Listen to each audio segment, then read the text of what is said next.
al menos cómo lo decido comunicar yo y cómo lo vivo yo. Entonces acá tenemos otro ejemplo del estrés. Esto no lo vimos, pero no lo vimos. Nosotros cuando estamos en un momento de estrés, por el eje HHA, liberamos cortisol. Pueden ser, como dijimos, por muchos motivos. Puede ser por un suceso real o simbólico, por un sueño. Puede ser porque me anticipo a algo, pienso en un futuro que todavía no llegó y ya lo estoy viviendo con estrés. Me imagino, por mi mapa mental y por mi programa subconsciente de cómo fue mi pasado, creo que mi futuro va a ser así, como me lo imagino, y me lo imagino caótico, me lo imagino no tan bueno. Entonces surge esto, ¿no? Me anticipo al futuro, pero ya con una carga negativa. Siento que ese futuro me va a dar miedo, me da ansiedad, siento que voy a ser castigado de alguna manera, porque es el programa que yo ya tengo inconsciente.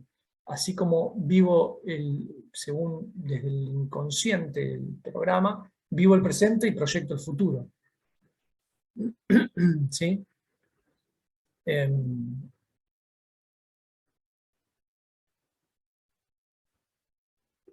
Lo mismo, ahí iba a decir algo importante y me olvidé, por ejemplo, ¿no? Lo mismo si añoro cosas lindas del pasado.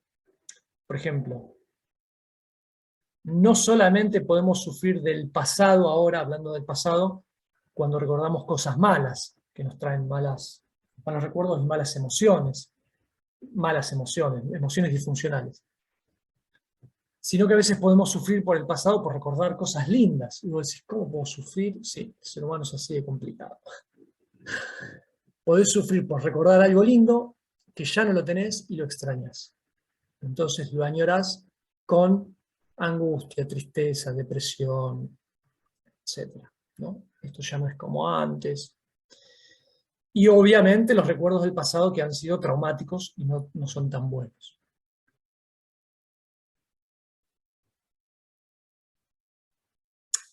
El tema de los programas subconscientes, que tenían que ver con el futuro, que estábamos hablando, y el pasado, y el presente, y con todo, es que cuando yo vivo una situación en algún momento traumático de la niñez, por lo general puede ser en la adolescencia también, o puede ser de adulto también, yo vivo una situación que por mi mapa mental, vuelvo a decir, lo considero traumático. Incluso hay veces que hay traumas que son de niños que han tenido sueños traumáticos. Y después con el tiempo se olvidan que fue un sueño y le queda el programa, y después hasta llegan a creer que fue algo que les pasó en la vida real. Porque acá entra una parte del cerebro que es el hipocampo, que recuerda lo último, que mantiene, graba lo último que recordamos. Entonces, si yo recuerdo un suceso negativo y le agrego un recuerdo y mi imaginación le agrega algo más negativo, ya ese recuerdo tiene algo más negativo. Lo vuelvo a recordar, tiene algo más negativo. Y así y se hace una pelota, que por ahí después cuando uno llega a la adultez, ese conflicto era nada que ver a cómo lo viví. Lo que pasa es que el niño lo ve con las herramientas que tiene en ese momento como algo terrible, no lo puede manejar y la creencia y el programa queda como algo terrorífico. Y la creencia es un pensamiento pegado a la emoción que vivía en ese momento. Quedó cristalizada y después el niño interior, el subconsciente, el niño interior, el inconsciente, va a vivir cada vez que vive un suceso similar, que el inconsciente la tome como similar, ya sea en la vida real o en un sueño, va a disparar ese programa. ¿Sí? No soy merecedor del dinero porque cuando era chico, no sé, mi mamá me decía, no hagas esto porque no hay plata y no esto, lo otro, escasez, escasez, escasez, escasez, idea de escasez, se repite en el tiempo, la repito a la idea, la empiezo a vivir, la refuerzo la creencia y entonces mi futuro ¿cómo es? Pienso que va a ser de escasez. Si yo no tomo conciencia y lo rompo a ese patrón, voy a vivir con conciencia de escasez en presente y en futuro por un programa del pasado. ¿sí? El punto acá se trata, como dice acá abajo, desde la bio, con las herramientas de programación neurolingüística, etcétera, etcétera. Se trata de ir al pasado para agradecer y soltarlo. Se trata de ir al pasado para agradecer, resignificarlo y soltarlo. Como, como decimos en bio, una de las palabras más importantes en bio es el significado. El significado que le damos a las cosas. Un niño le va a dar un significado por ahí mucho más terrorífico a ciertas cosas que un adulto, pero queda grabado en el inconsciente, ¿no? Entonces, ese significado que le dimos de niño, si no actualizamos la creencia, queda la idea, el pensamiento con la emoción pegada, y eso es un programa que cuando se repite varios momentos tengo mini shock que confirman, que refuerzan esa idea mental, que hacen que yo viva en el presente de esa manera y que a su vez lo traslade al futuro. Entonces, hay cosas que me van a generar estrés donde a otras personas no le generan estrés. Por ejemplo, cruzar la calle. Mi mamá había tenido un accidente cuando era muy, muy chiquita, porque no veía bien, la atropelló un auto y la enyesaron en todo el cuerpo. Y le quedó un miedo a lo que es el tránsito, ¿no? Entonces, me acuerdo cuando yo era chiquito, tenía 6 años, 7 años, quería que yo cruzara de la mano la calle con un amigo. Yo me enojaba, me daba bronca, porque, no, ¿cómo voy a cruzar la calle? Tenía 7 años, 8 años, no me acuerdo, 9. ¿Cómo voy a cruzar la calle con un amigo de la mano? Me pones en ridículo, no sé qué, bueno, pero era su temor, que obviamente su programa que me lo estaba trasladando a mí, si bien tuvo un suceso traumático, pero no lo llegó a elaborar, y me lo trasladó a mí en ese momento. Yo, por ahí, porque mi padre era distinto, no lo internalicé tanto por ahí. Sí he tenido miedo a manejar en auto, por ejemplo. Y queda una creencia desactualizada. Si yo de adulto tengo miedo a cruzar la calle, con estar de la mano de la calle con alguien, una creencia que es la idea, entonces el niño ve una calle y automáticamente... Y bueno, si no actualizamos las peores, sino que son válidas o no válidas, desadaptativas o flexibles o inflexibles, quiere decir que para un niño por ahí está bien dar la calle una idea adaptativa para esa edad, pero ya para otra edad ya sirve, ya no es funcional, ¿no? Entonces, ese programa mental subconsciente termina generando a lo largo del tiempo y genera como un presente, ¿sí? Es un condicionante que a su vez, como el inconsciente graba todo, lo que consciente yo, cuando vea un cartel verde, sin que me dé la calle, o una moto que pasó fuerte y me quedó el ruido, entonces cuando veo una moto, incluso yo lo guardo como algo peligroso y te lo hago saber cuando aparezca algo igual. No juzga, simplemente dispara respuestas. El familiar social, la provincia, el país, Occidente, y como humanidad, tenemos creencias cada vez más específicas, ¿no? Como humanidad, como Occidente, como continente, como país, como ciudad, como barrio, amistades. Todas esas creencias nos van como decantando en una experiencia, y eso es lo que los programas mentales son los que me terminan diferenciando del resto. Si bien somos todos físicamente distintos, y en algunos aspectos también distintos, el programa mental también termina diferenciándome de la unidad que somos todos. Dicho esto, podemos pasar a la placa que sigue. Obviamente este video es para que lo vean, todo el módulo en preguntas, y lo ven antes de que hagamos el Zoom. Si tienen alguna pregunta la respondemos, ¿no?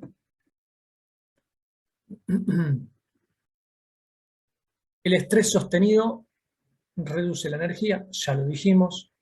No se puede digerir si controla cuál controla muchas cosas. Entonces, cuando hay un desbarajuste y nos mantenemos en contacto, podemos empezar teniendo desbarajustes, eso después repercute en otras cosas, o en la parte sexual, que eso después repercute en otras cosas, o en la parte digestiva, que eso a su vez genera otras cosas y puede generar malestar, enojo, incomodidad, a su vez frustración, y bueno, una bola de nieve que termina generando un montón de sensaciones que el ser humano las considera negativas porque le generan rechazo. Porque si viviéramos en un mundo donde no hubiera tantas reglas, ¿no? como los animales simplemente nacen, crecen, se reproducen y mueren, en el medio comen también, y a lo sumo si viven en el desierto o en, o en la sábana africana, o en cualquier lado donde sea rústico, van a tener sus depredadores. Entonces tienen que ocuparse de cuidarse de eso, ocuparse de comer, necesitan dormir obviamente y procrearse. Pero después no tienen reglas de si tiene el pelo largo o pelo corto, si queda bien o queda mal, si tiene la remera limpia o tiene la remera sucia, si se bañó o no se bañó, si es más chiquito que el otro, o es más grande, o más petizo, o más gordo. No hay esas reglas que los seres humanos van generando con la sociedad y la civilización, y que son las que terminan generando el conflicto. Al fin y al cabo, todo surge desde el conflicto.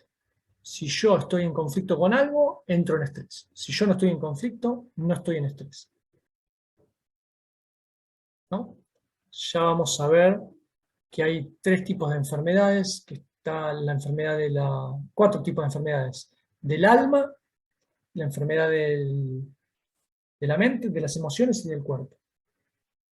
La enfermedad del alma es cuando, como dicen los Vedas, y un curso de milagros y otras filosofías, cuando me separé de la totalidad empiezo a sentir culpa, empiezo a sentir idea de dualidad, separación, el bien y el mal, el árbol del bien y el mal en la Biblia, ¿no? El fruto del bien y el mal, cuando ya dejé de estar en la totalidad, dejé de ser el todo,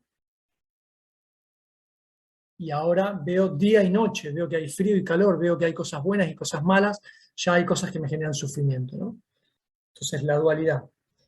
La mente racional con todos sus conflictos y todos sus temas analíticos por eh, las creencias, las costumbres. Las enfermedades emocionales, que son enfermedades, emociones que consideramos negativas socialmente. Yo en mi trabajo no puedo expresar ira porque está mal, porque me pueden echar del trabajo, entonces la reprimo, entonces me hace mal. Y eso después somatiza en el cuerpo, son enfermedades que me generan incomodidad, malestar, desadaptatividad, que hace que yo me sienta incómodo, ¿sí? Me contaba un amigo que también hace biodescodificación, que fue a Nueva Zelanda y que allá los nativos de los pueblos originarios tienen la costumbre de que hay que expresar las emociones. Entonces les enseñan a los niños que si tienen enojo, en vez de insultar a una persona y pegarle a la persona, lo que fuera, hacen ¡ah! Respiran profundo y tiran ¡ah! Todo el aire y el enojo al piso, porque necesitan expresarlo. Y de esa manera están siendo asertivos, no lastiman a nadie, que después te genera culpa, no te lastimas a vos, y no te la guardás, que también te lastima, ¿sí? Vos te puedes lastimar pegándole una pared de la bronca, te lastimás, te la reprimís, te lastimás, lo lastimás a otro, el otro es una proyección tuya, vos sos el otro, en algún momento te va a generar culpa, y te tenés que perdonar, y perdonar a la otra persona seguramente, quizás, depende de lo que sientas. Y termina siendo todo en realidad el conflicto que el ser humano existencialmente vive. Si estamos en conflicto, sufrimos. Si no estamos en conflicto, no sufrimos. Si yo veo una bicicleta, una moto o un auto como un peligro, sufro, conflicto. Si no lo veo como peligro, no sufro. Si la veo como peligro, pero no tengo ganas de andar en bicicleta o no me interesa, no es un conflicto porque no tengo ganas de andar en bicicleta. Si tengo miedo o no, me da igual. El punto es si yo no quiero andar en bicicleta por miedo y me engaño y me miento, y en realidad tengo unas ganas de andar en bicicleta que me muero y me la estoy reprimiendo, ¿no? Entonces, bueno, todo termina pasando un poco por ahí, por si algo es conflicto o no. El conflicto puede resolverse naturalmente o no. El conflicto puede resolverse, tengo tantas ganas de andar en bicicleta, ya son exageradas las ganas de andar en bicicleta, que venzo el miedo, y cuando el deseo supera en energía a la emoción del miedo que me está generando la creencia limitante, puedo superar ese conflicto solo, solamente por la influencia de la energía del deseo.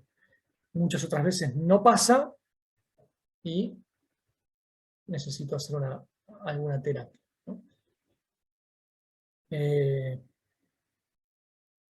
No sé si lo conté en el módulo anterior, porque yo había grabado este módulo 3 y se me borró, entonces lo tuve que grabar de nuevo, entonces ya no me acuerdo si esto lo dije en el módulo anterior o lo dije cuando grabé el módulo 3. Que una persona conocida de un conocido tenía un miedo a andar en bicicleta, y de adulto dijo, lo voy a vencer. Se subió, se cayó varias veces, se golpeó, bla, bla, bla. En un momento empezó a andar bien en bicicleta y decidió ir más por más. Y lo que hizo fue decidir cruzar desde el norte de África hasta el sur de África en bicicleta. Con el tiempo, obviamente, a medida que iba transcurriendo el tiempo, fue creciendo en un montón de aspectos. Se había llevado un montón de ollas y se dio cuenta que necesitaba muy poco. Entonces también ese salir del estado de confort y vencer esa creencia le hizo dar cuenta que no era necesario tantas cosas en la vida para ser feliz y que con poco se podía.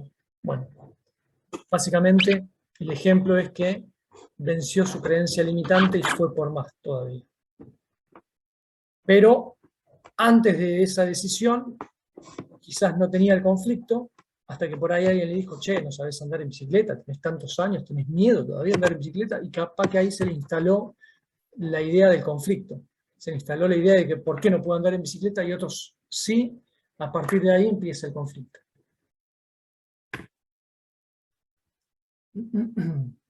Bueno,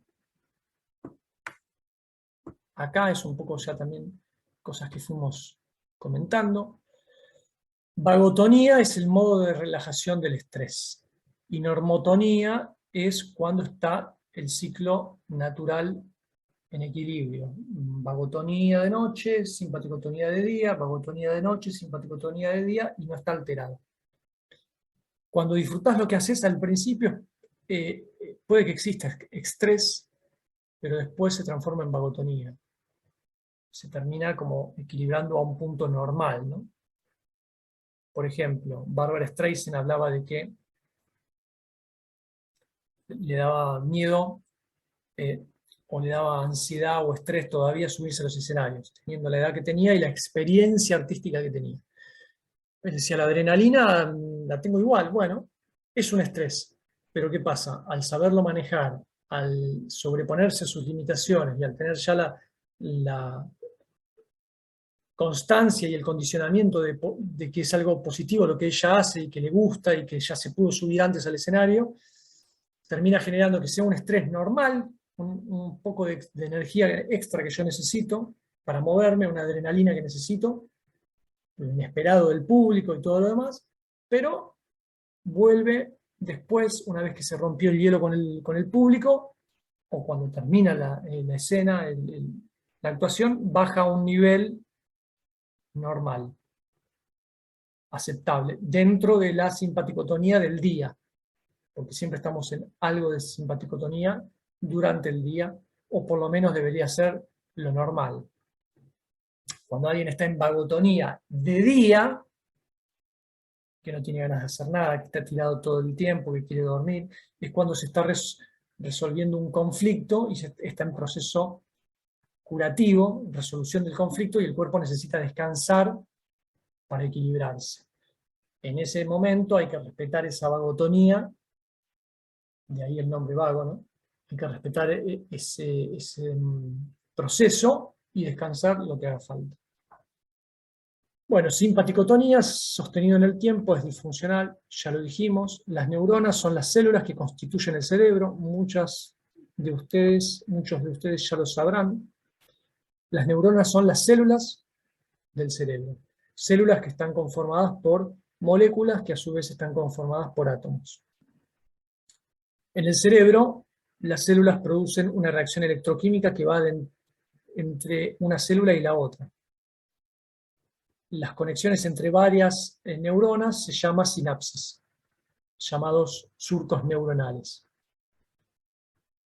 Este es el cuerpo de la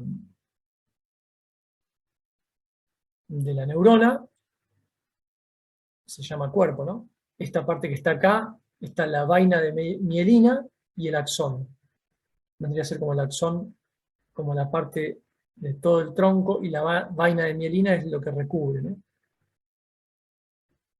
Después tenés el axón terminal, que vendría a ser esta parte, y las dendritas, que acá no se ve, pero en esta sí se ve, son como más pelitos que surgen de cada rama, ¿no?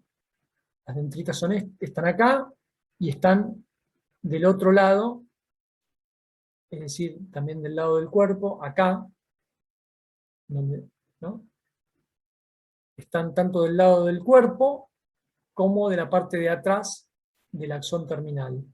Porque una conecta con la otra, llamémosle desde atrás y adelante, con las dendritas. Entonces,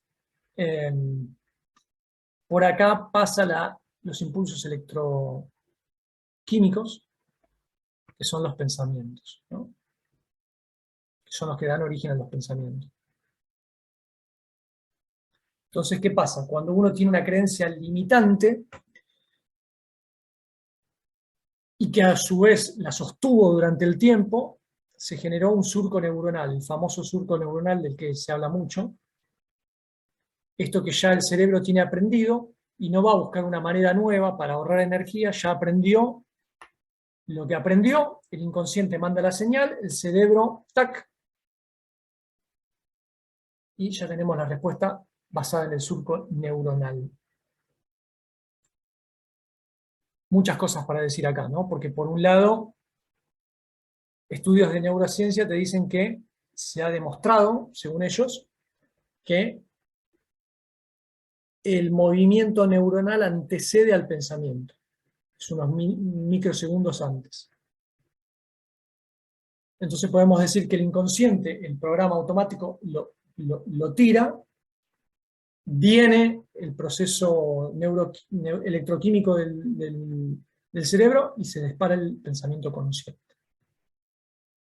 Hasta antes de la sinapsis, yo no libero el pensamiento, ese pensamiento consciente, ¿no? Esto me da miedo. Lo que no es consciente es el porqué y todo el programa detrás. Pero el programa inconsciente tira te dice, toma, esto es lo que aprendimos, toma. El cerebro no va a hacer algo nuevo. Vos ya aprendiste esto, te dio la supervivencia, el cerebro no va a aprender algo nuevo, porque busca ahorrar siempre energía. Siempre todos los organismos tienen ese chip incorporado que es supervivencia con el mejor gasto energético. Con el menor y mejor gasto energético. Entonces el inconsciente dice, toma, esto ya aprendiste, hasta que no me des algo nuevo, una manera nueva, esto sirve, toma. Entonces el consciente es el que se tiene que encargar de enseñarle algo nuevo al inconsciente, como si fuera un niño, o como reinstalar un programa en la computadora, que lo vuelve a instalar en la computadora y después ya funciona automático en algún momento. Entonces, todo esto es un proceso que a su vez, cuando se instaló la creencia subconsciente y se repitió a lo largo de los años, se genera ya un surco, como si fuera un campo donde vos tenés las canaletas. Cuando tiras agua o cuando llueve, el agua no va a buscar ir por fuera de la canaleta arbitrariamente por un lugar distinto. No, el agua como tal va a buscar ir por los surcos, por los lugares más fáciles, por donde ya va, donde está en bajada, donde ya aprendió, no porque aprendió, sino porque ya está el camino armado. Y corre naturalmente por ahí. Entonces, en la sinapsis cerebral, cuando se produce una circunstancia real o simbólica en la mente que al inconsciente le recuerda algo, automáticamente dispara este proceso. La sinapsis, proyección de información a través de procesos químicos y electroquímicos. Cuando hacemos bio, le decimos a las neuronas que desconecten viejos surcos neuronales para formar otros nuevos, ¿no? Como dice ahí. Y como sabemos, esto vendría a ser lo que está en rojo, los neurotransmisores que se disparan en el eje HHA, neurotransmisores del estrés, adrenalina, noradrenalina, cortisol, el estrés, lucha, huida o congelamiento. Y los que están en celeste son los neurotransmisores de la felicidad, llamémosle,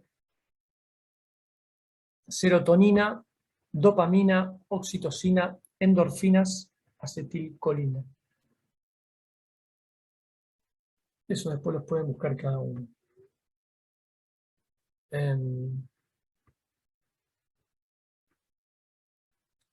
Creo que de acá está todo dicho.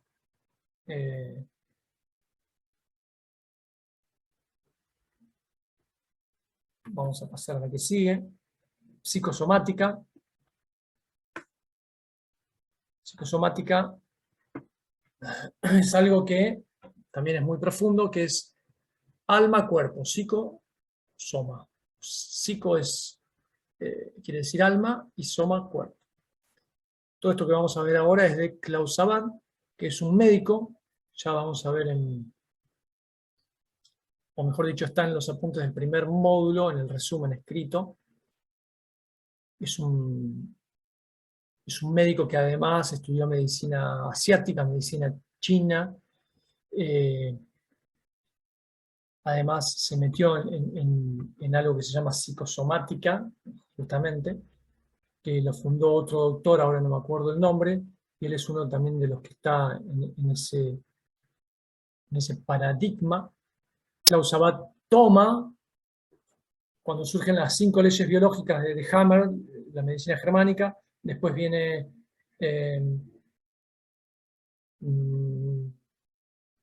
Fleche, después viene su discípulo Fleche, y después está Klaus Abad, que es este médico que toma de la medicina germánica, de la medicina tradicional, de la medicina asiática, de la medicina de la flora y la fauna de los ciclos memorizados, bueno, le agrega, está ahí todo en el apunte. Y entonces él habla un poco de esto que vamos a comentar ahora, pero antes, la psicosomática es un término que se podría decir que se viene escuchando desde las civilizaciones antiguas. Después ustedes pueden buscar desde los griegos, los aztecas, el Ayurveda. Siempre se hablaba de esta relación cuerpo-mente como una totalidad. Alma-cuerpo, cuerpo-mente. Y llegó un momento en la historia en el que, un poco porque la medicina empezó a darle más importancia a los síntomas físicos que a sus causas, y también por Descartes y por el paradigma mecanicista newtoniano de que pienso, luego existo, el cuerpo está separado de la mente, el cuerpo es como una máquina que funciona porque así funciona y tiene fallas, con palancas como botones y qué sé yo, pero no tiene nada que ver con la mente, y a partir de ahí gran parte de la medicina siguió ese camino, ¿no? Obviamente después, como dice acá, Freud, su maestro, Charcot, y después Freud, que fue su discípulo, comenzaron a ver esto de que, esperemos, el cuerpo está unido a la mente y hay algo ahí. Está unido a la psiquis, el cuerpo está unido, es un todo. Y ahí es donde surge como otra visión que fue como un revuelo en la ciencia en ese momento, y vuelve gran parte de la medicina, la psiconeuroinmunología, que surge en el siglo pasado, no me acuerdo si con el doctor Seiler, que da esos primeros términos con estudios que van haciendo y demás, que van confirmando todo esto, la relación entre cuerpo y mente. A ver si tengo algo acá de...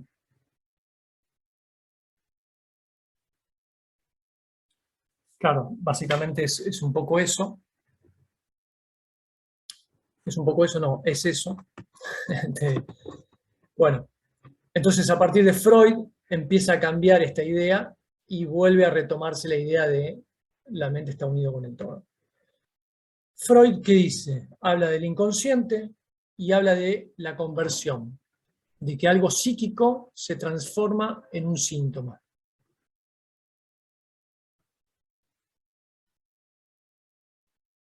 Esto es que un tema, un conflicto, algo está en contradicción y la psiquis, cuando no lo puede ya tolerar, hace una conversión y lo transforma en un síntoma. ¿Sí? Y Hammer hablaba del pasaje, que es el contenido del conflicto, la emoción bloqueada. Es decir, que es lo que Hammer viene como a encontrar la parte que está en el medio entre el conflicto y el síntoma. Como que une todo eso, ¿no? El pasaje del proceso de conversión psíquica histérica a el síntoma.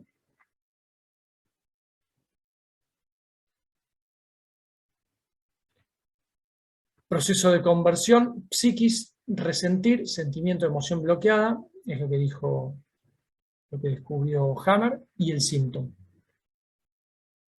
Y acá ya entramos tipos de síntomas explicados por Klaus Abad, ¿no? En sus investigaciones y en sus experiencias como médico. Esto nos va a servir mucho. Yo no lo vi en el curso de cuando yo me formé en biodescodificación, pero esto es algo que yo lo investigué y que también, como Klaus Abad es alguien que se toma mucho en bio, me pareció extraño que esto no haya estado. Bueno, tipos de síntomas. Él dice que están los síntomas físicos y orgánicos medibles, que tienen una etiqueta que el médico te dice, listo, tenés cáncer, es peritonitis, tenés esto, listo. Entonces, algo orgánico, listo. El 2 es cuando tenés algo sin causa aparente. Hay un dolor acá, te haces los estudios, no tenés nada, el médico te dice, no, no tenés nada, anda tranquilo. Es funcional, no se detecta nada orgánico. El médico te dice, mirá, ya te hicimos 2 estudios hace 3 meses y ahora sale todo bien. No, no tenés nada. Fíjate, debe ser un estrés que estás viviendo, te dice el médico, ¿no? Muchas veces lo dicen ellos porque obviamente gran parte de la medicina lo sabe esto del estrés. Muchas veces te dicen, cuando tienes algo digestivo, bueno, cómo dormís, cómo comés. 3. Hay síntomas comportamentales que tienen que ver con el comportamiento, por ejemplo, la bulimia, la anorexia y demás. Que los comportamientos a su vez tienen que ver con un patrón, ¿no? un programa. 4, psicológicos. Siempre me pasa lo mismo, desorden amoroso, problemas de pareja, cosas que repetimos en nuestra vida, que andamos en el bucle, como la marmota, el día de la marmota. 5, síntomas psiquiátricos, brotes psicóticos, etc. Y acá habla de esto que habíamos comentado. Hay síntomas que son psicosomáticos, que surgen de la psiquis por conversión, se forman síntomas físicos, o puede haber al revés, somáticos psíquicos, por lo que yo como, algo externo que genera en el cuerpo algo que a su vez intoxica la mente, ¿no? Por ejemplo, no sé, comí algo que estaba en mal estado, me cayó mal, eso llenó de toxinas mi cuerpo, y es sabido que cuando la sangre tiene toxinas, estamos más embotados, empezamos a pensar negativamente y eso genera conflictos psíquicos, ¿no? Porque por ahí no funcionamos a 100% en el trabajo en ese momento, con nuestra pareja, con nuestra familia o lo que fuera.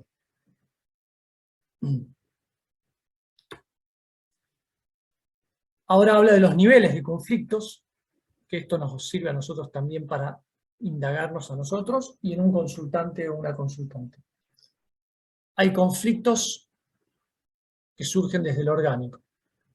Entonces, esos conflictos, con un diagnóstico se los trata desde la medicina y nosotros como biodescodificadores, salvo que haya algún médico acá en el curso, puede tratarlo como médico también, nosotros lo tratamos como biodescodificadores con la nueva medicina germánica, con las leyes biológicas, con la sesión de biodescodificación.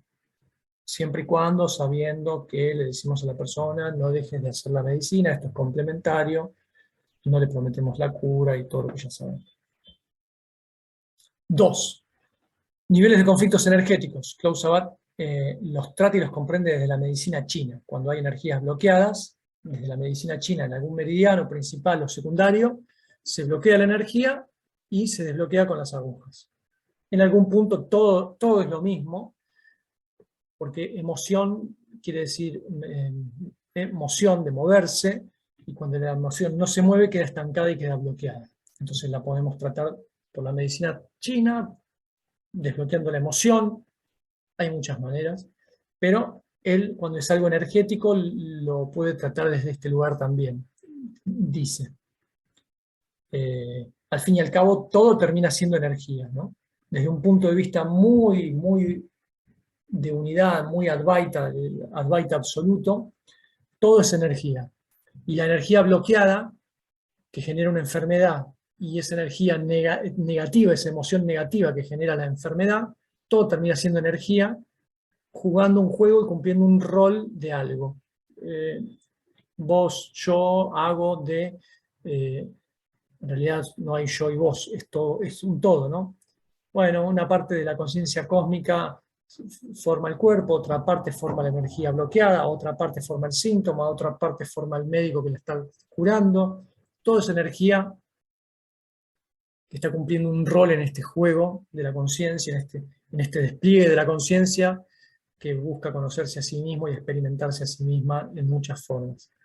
Pero si la vemos en términos duales, esa energía bloqueada es una energía negativa que nos está generando malestar, incomodidad, etc. 3. Cuestiones de desórdenes amorosos.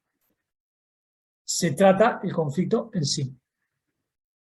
Desde una sesión de bio, desde una terapia.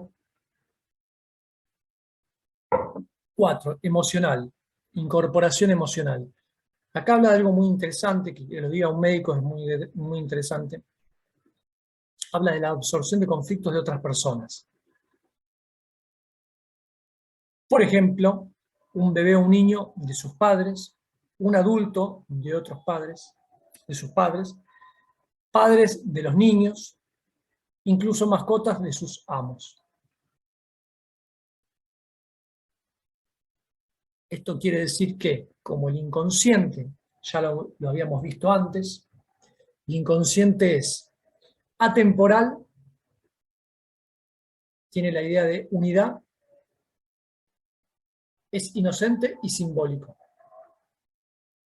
En cuanto a lo que tiene que ver con la unidad, todos somos uno, para el inconsciente no hay un otro, es una proyección mía, entonces cuando el programa mental de una persona es muy apegado y por ahí malentiende el amor, se hace cargo del conflicto de la otra persona y toma el síntoma en sí mismo, ¿no?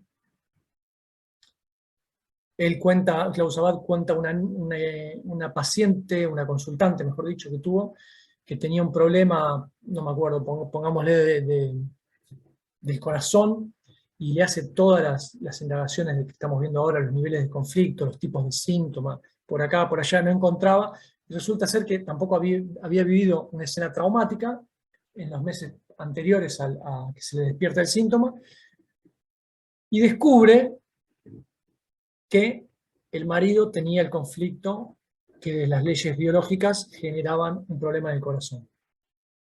Y ahí descubrió que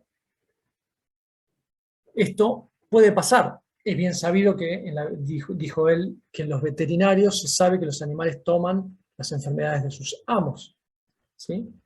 Y no hace falta ser veterinario. Yo lo he visto en personas que me rodeaban, que los gatos tenían el comportamiento similar a los amos. Cuando la persona cambiaba el comportamiento de los animales, sobre todo los gatos, que son muy sensitivos, y a su vez un síntoma relacionado de la persona, el animal se enfermaba de lo mismo, o de algo del mismo órgano relacionado. Entonces, el animal en su forma de entender el cariño, o de absorber sin querer, absorbe ese conflicto, y esa energía de conflicto termina somatizando en un animal de la misma manera. O en una pareja que toma el conflicto de la pareja, lo toma de otra manera, lo toma y lo hace propio, ¿no? Esto es muy importante porque es algo que existe, tomar conflictos de otras personas que no son propios por apego, por el autosacrificio, la inmolación, y uno vive conflictos que no son propios. A veces lo pueden vivir los dos. 5. Nivel de conflicto filosófico, ético y espiritual. Incoherencia entre lo que pienso, siento, digo y hago. Problemas cervicales suelen ser conflictos de incoherencia entre el pensar y el actuar. Ya vamos a ver que en medicina germánica todo lo que tiene que ver con huesos y músculos es una desvalorización, pero atento a esto también, que es como más general. Después vamos a las leyes germánicas, y después de que vamos a los huesos, vamos a la vértebra, qué vértebra es, cuál es el conflicto, etcétera, etcétera, etcétera, y seguro que damos en el clavo. Pero en líneas más generales, él también dice acá que los problemas cervicales es una incoherencia entre lo que pienso y acciono. Entre lo que pienso y hago, entre lo que siento y digo, la acción de decir. Entonces tenemos que intentar la coherencia emocional. La coherencia de, tengo ganas de ir a tal lugar, voy. No tengo ganas de ir, no pongo excusas, no miento para que me quieran, no miento para poner una excusa fuerte para que digan, ah, bueno, no vino por tal cosa, porque cuando miento le estoy mintiendo al otro, me estoy mintiendo a mí mismo y me desvalorizo y me genera culpa. Y aunque yo crea que no, cuando miento estoy generando desvalorización. Entonces, saber decir y tener coherencia, no tengo ganas de ir, discúlpame, quizás con la mayor asertividad posible, hoy me quiero quedar leyendo un libro, en vez de decir, no, tengo un problema muy grave con un amigo o con un trabajo y lo tengo que terminar, discúlpame, no puedo ir. Bueno, no hace falta mentir. Ser coherente emocionalmente, y lo más coherente es no ir si no tengo ganas, ¿no? A veces todos, por la cultura que tenemos, estamos programados en un 90% de manera negativa, ¿no? Entonces, se dice que si estamos programados 90% de manera negativa, y si además el 90%, como se ha comprobado según estudios, nuestros pensamientos son 90% subconscientes, quiere decir que 2 más 2 es 4. Si 90% de mis pensamientos son subconscientes, y si el 90% de lo que está programado en el subconsciente estamos programados negativamente, bueno, ya sabemos de dónde surgen nuestros pensamientos conscientes. Surgen del iceberg que está bajo del mar, que es el inconsciente, ¿no? Obviamente no todos estamos programados 90% negativo. La persona que nace en un lugar de abundancia seguramente no va a tener un conflicto donde no se crea abundante y no se crea capaz de generar la abundancia. Por infinitos motivos, le va a ser mucho más fácil pensarse, verse, sentirse, creerse confiarse y tener fe de que es abundante y que va a tener, ¿sí? Sobre todo si además lo educan así y además vive en ese contexto, ¿sí? Después podemos discutir los caprichos y demás, es otro tema. Pero según cómo estamos programados, 90% somos subconsciente, 90% vamos a actuar. Nosotros en la biodescodificación tenemos que indagar, cuestionar, cuestionarnos, cuestionar las